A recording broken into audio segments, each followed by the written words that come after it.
तो आपने यहाँ पर इस वीडियो के अंदर सीखा कि कॉमा कैसे लगाते हैं, संख्याओं के बीच हम कॉमा कैसे लगाते हैं। आज तक किसी ने बताया नहीं कि कॉमा हम यूज कैसे करते हैं। जब हम पहली क्लास में जाते हैं और उसके बाद आगे की क्लास में जाते हैं, हमें सिर्फ इतना पढ़ा दिया जाता है कि 5 कैसे होना है, इतना पढ़ा दिया जाता है कि हमें नंबर्स कैसे लाने हैं। ये सब कुछ मायने नहीं रखता है, नंबर लाना कोई बड़ी बात नहीं है, इसलिए आपको बेसिक सीखना जरूरी है। तो इस चैनल पर हर रोज एक वीडियो मिलेगी और उसमें आप सीखोगे बेसिक कॉन्सेप्ट, तो वो भी क्लास 6 से लगाकर 12 तक। हेलो स्टूडेंट, आज के इस वीडियो में हम सीखेंगे कि संख्याओं के पीछे अल्पविराम लगाना, किस प्रकार से हम अल्पविराम लगाते हैं। हम भारत के अंदर अल्पविराम कुछ अलग तरीके से लगाते हैं और अंतरराष्ट्रीय संख्याओं के अंदर हम अलग तरीके से अल्पविराम लगाते हैं। इस वीडियो के अंदर हम भारतीय पद्धति को देखने वाले हैं, किस प्रकार से हम अल्पविराम लगा सकते हैं, कैसे लगाते हैं, लेफ्ट साइड से लगाते हैं या फिर राइट साइड से लगाते हैं, ये भी हम इस वीडियो के अंदर जानने वाले हैं। इस वीडियो में एंड तक बने रहना और हाँ, चैनल को सब्सक्राइब नहीं किया है तो कर लेना, ऐसी ही वीडियो आप तक पहुंचती रहेगी। तो चलिए वीडियो को शुरू करते हैं।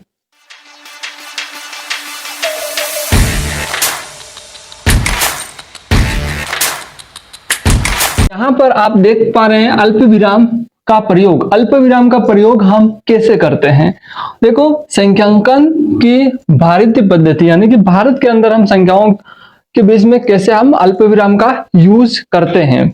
अब देखो यहाँ पर ये कुछ संख्या दे रखी है, कितने अंकों की संख्या है, एक बार हम गिन लेंगे इसको, 1 2 3 4 5 6 7 8, ये 8 अंकों की संख्या है और हमें यहाँ पर अल्पविराम का यूज करना सीखना है।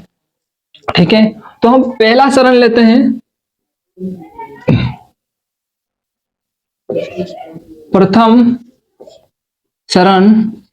ये प्रथम चरण लेते हैं, यानी कि इन संख्याओं में हम पहले अल्पविराम कैसे लगाएंगे। तो हमें सबसे पहले अल्पविराम पीछे से यानी कि राइट हैंड साइड से 3 अंकों के बाद अल्पविराम लगाना है और उसके बाद हमें दो अंकों के बाद अल्पविराम का यूज करना है। तो कुछ ऐसे यहाँ पर 1 2 3, तो देखो यहाँ पर मैं अंक लिख देता हूं 9 8 4 3 2। इधर पीछे से हमें अंक गिनना है 1 2 3, तो 3 के बाद यहाँ पर अल्पविराम और 7 0 1, तो यहाँ पर कॉमा लगा दिया। अब देखो दूसरे चरण में क्या करते हैं, दूसरे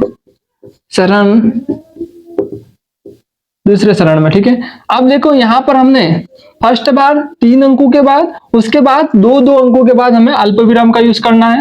तो हम 9 8 4, अब 2 अंक मतलब यहाँ कॉमा 3 2 7 0 ये।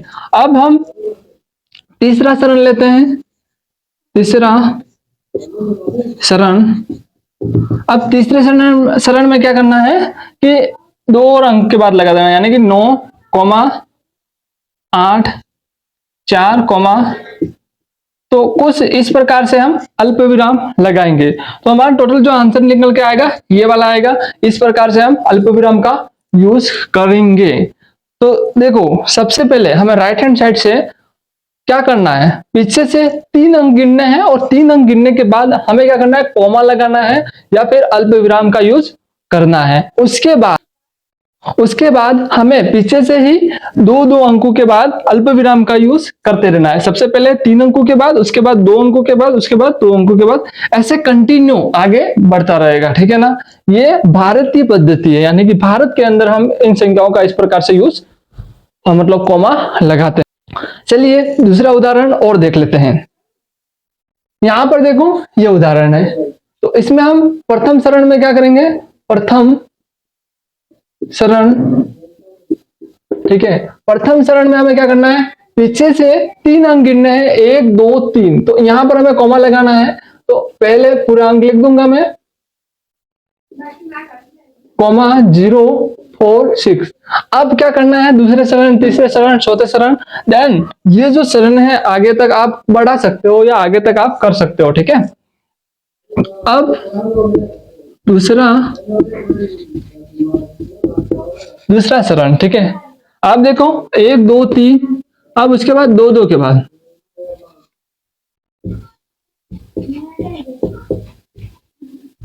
अब वापिस से दो के बाद तीसरा शरण नो, ठीक है। Then this is use ready, यानी कि हम ये जो हमें रेडी कर दिया है, इस प्रकार से आपको कोमा लगाना है, अल्पविराम का यूज करना है। देन संख्या कितनी भी बड़ी आ जाए आपको इस प्रकार से फैक्टर करके लिखना है, इसे फैक्टर नहीं कहते, कोमा इस प्रकार से आपको लगाना है, ठीक है ना।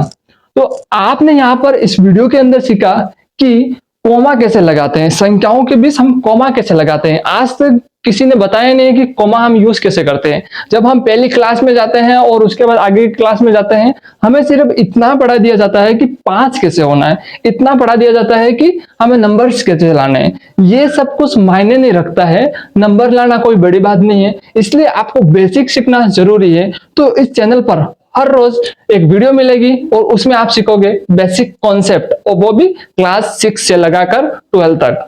तो चलिए मिलते हैं दूसरे वीडियो के अंदर। आपने सीखा इस वीडियो के अंदर अल्पविराम लगाना। तो देन बाय।